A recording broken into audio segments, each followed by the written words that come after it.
Manchester United versus Arsenal. A rivalry written in fire and fury in history. A fixture that has defined generations, ignited controversies, and delivered moments etched forever into English football folklore. But this was not just another chapter. No, this was something bigger. This was not about 3 points, not about bragging rights. This was about resurrection. A signal sent across the Premier League that Manchester United were no longer lost, no longer fragile, no longer shadows of their former selves. Under Ruben Amorim, they were reborn.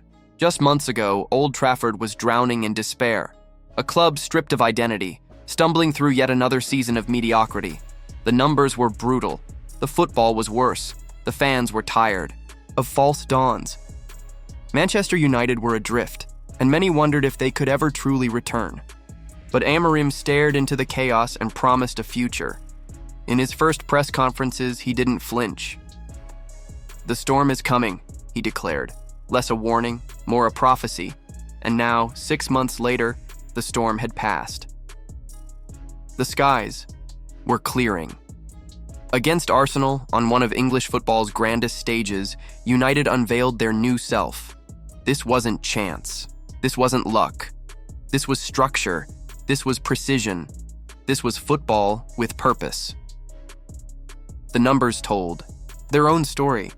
United held 61% possession, 22 shots, 7 on target, nearly 1.5 expected goals against the league's best defense from last season. Arsenal, who had conceded just 34 times in an entire campaign, were bent and broken. David Raya, Arsenal's goalkeeper, walked away with man of the match, not because Arsenal had controlled the game, but because he had to make 7 desperate saves to stop United from dismantling them completely.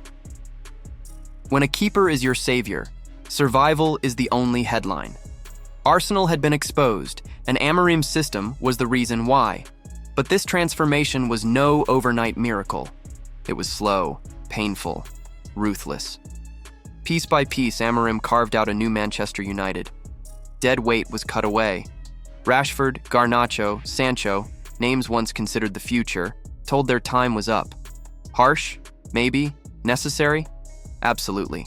In their place came new firepower: Matheus Cunha, Brian Mbeumo, Benjamin Sesko. Not just signings, but weapons. Players who redefined how United pressed, moved, and attacked. Suddenly, Old Trafford had electricity again. Yet Amorim's greatest masterstroke wasn't just in attack, it was balance. Against Arsenal, that balance screamed from every blade of grass. In attack, United were relentless, stretching Arsenal's shape, dragging defenders wide. In defense, they were granite. Matthijs de Ligt, once doubted, became commander-in-chief of a backline that suffocated one of Europe's most lethal strikers. Victor Gyökeres, a man who had scored 54 goals in 52 games last season, vanished into nothingness. 0 shots, 0 assists, 0 influence. Arsenal spent £55 million for a striker who could not land a punch.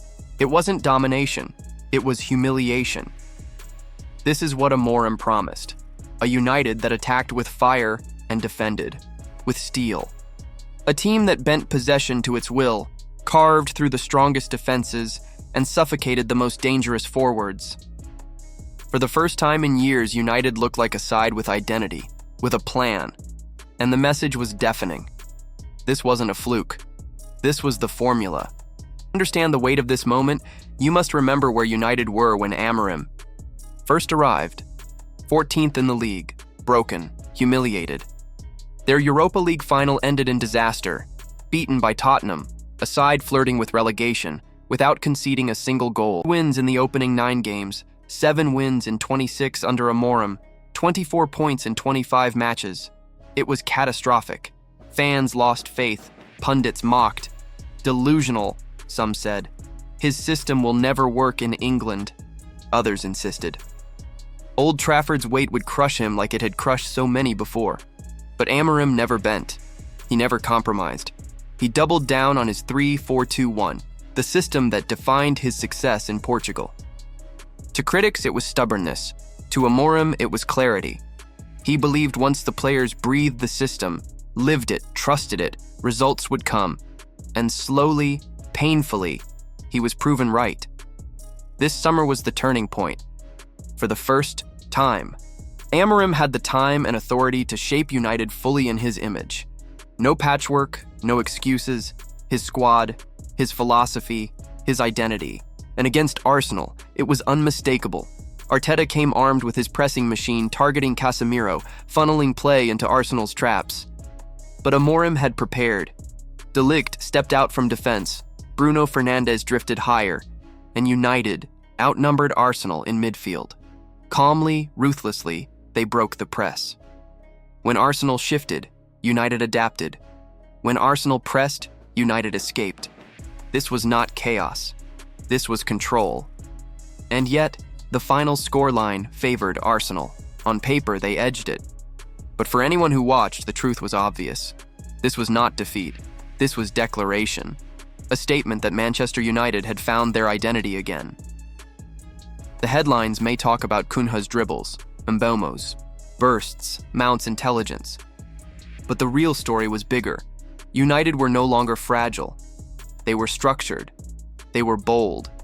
They were fearless. Even in loss, they looked reborn. So the question lingers. Can it last? Can Amorim's rigid 3-4-2-1 endure the wars of Guardiola, Klopp, Pochettino? He believes it can. He believes clarity beats compromise. That identity is stronger than adaptation. And if Arsenal is the evidence, he might just be right. Because this was not just a performance.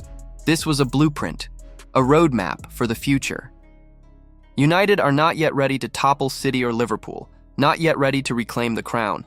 But for the first time in years, they are more than a collection of individuals. From Yoro's youthful energy to Bruno's leadership, from De Ligt's steel to Mbeumo's pace, from Cunha's fire to Mount's intelligence, they look like a team. And that, more than any result, should terrify the rest of the league, because Manchester United are back, and the storm has only just begun.